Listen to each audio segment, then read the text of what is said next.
And what we see is this opposing voice to God, right? There's an opposing voice that enters into the story.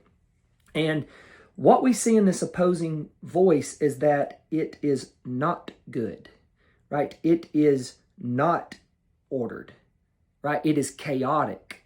It is driving us towards a chaotic and disordered and broken world.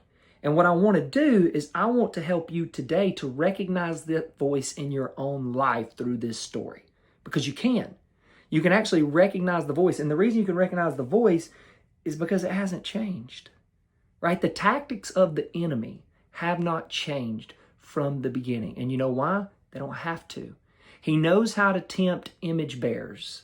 He knows how to get to our heart and tempt us in our desires and our longings, right?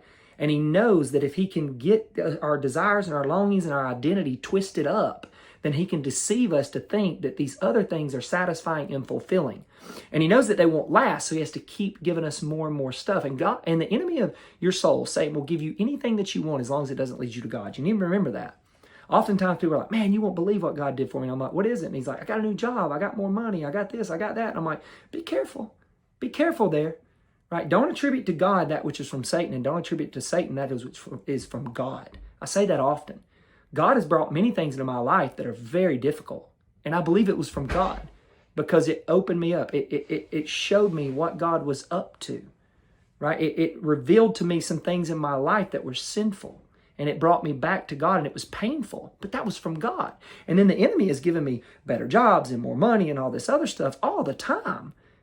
And I realized that was not from God. That was the enemy trying to get me to do anything that he could other than worship and glorify God and live for him.